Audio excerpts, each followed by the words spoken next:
It's been quite a week, and I guess every week is going to be like this. The questions that you asked were not surprising at all.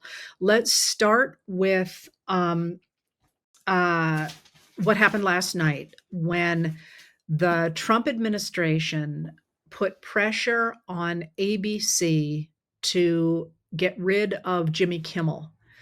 And it's important. So, this is interesting to me because I don't actually watch TV. I don't have time. I have no objection to TV. I actually quite like to sit and watch it, but I don't have time. So, I had never seen a Jimmy Kimmel monologue.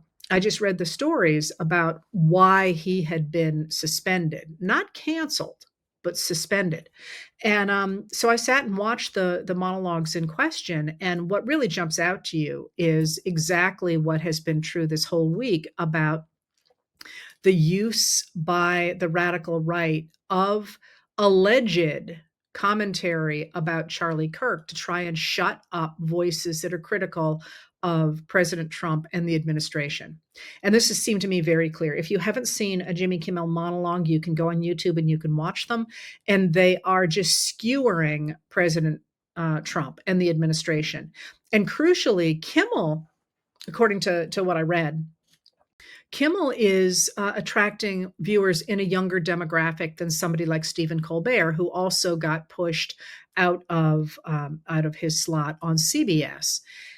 Trump had said back in July that after getting rid of Colbert, he was planning to go after Jimmy Kimmel and Jimmy Fallon and Seth. Don't know. I don't watch TV. Sorry. I can see him. Seth. Help me out. Seth. Anyway, maybe you know who that is. I should look it up.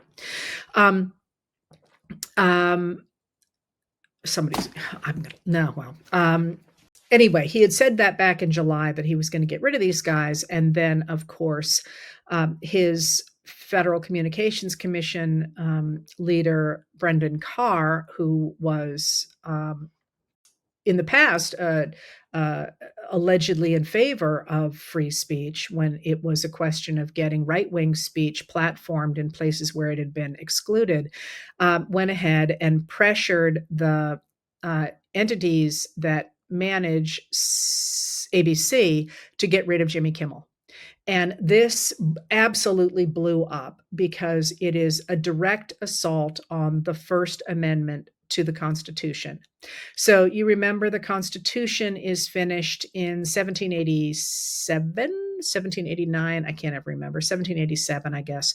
And it creates this really strong government compared to what had been there in place before that, the Articles of Confederation, which were just states that came together in what they call the League of Friendship.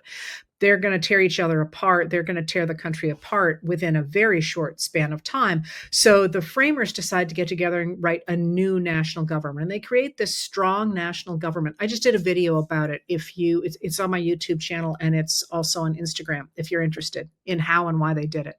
But it created a strong enough government, even with the checks and balances in it, that a number of people who were very concerned about the rise of a dictator said, we ain't going near this sucker unless you make it very clear that we have protections from the government intruding on citizens' civil liberties. So the Congress, once the Congress starts to sit, they write 10 amendments. They actually write 12, but they create 10 amendments to the Constitution.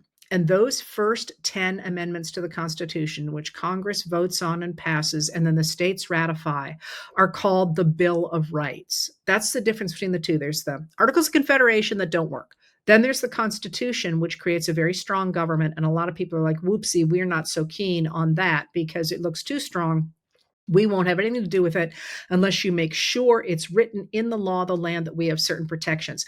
Those first 10 amendments to the Constitution are known as the Bill of Rights. 10 amendments. I'll tell you more about them in a second.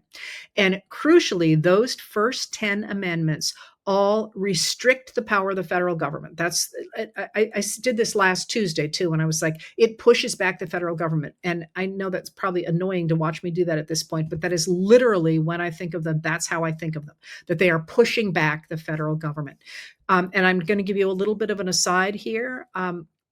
Those first 10 amendments limit the power of the federal government.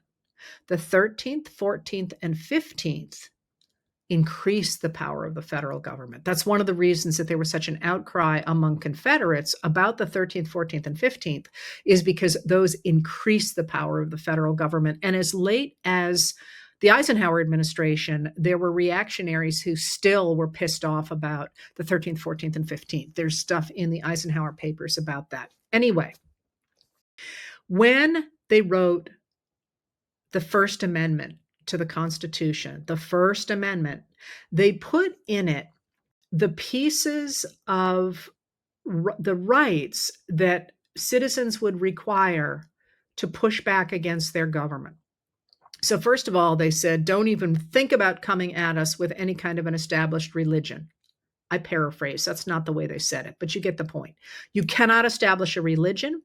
You cannot intrude on our speech. The federal government cannot intrude on speech. It also can't intrude on the right of the press, and there are some other rights, the right of assembly, the right to petition your government when you're mad about something it does. All those things are in there. But for our purposes today, what is central to that First Amendment to the Constitution, it's the first one they talk about, is that you have the right to speak without the government punishing you for it. Now, I read something interesting about a dictator who used to say, you have the right to say anything you want, and we have the right to punish you for it. It's a really big difference between, theoretically, the federal government or the government can't do anything if we criticize it. That's our right to criticize the government. It's right there in the First Amendment.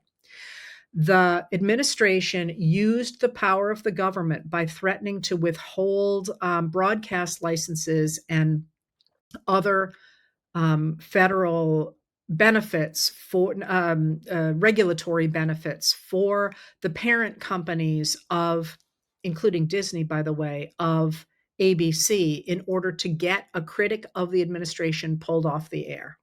That's just, I can't even express to you how big a deal that is.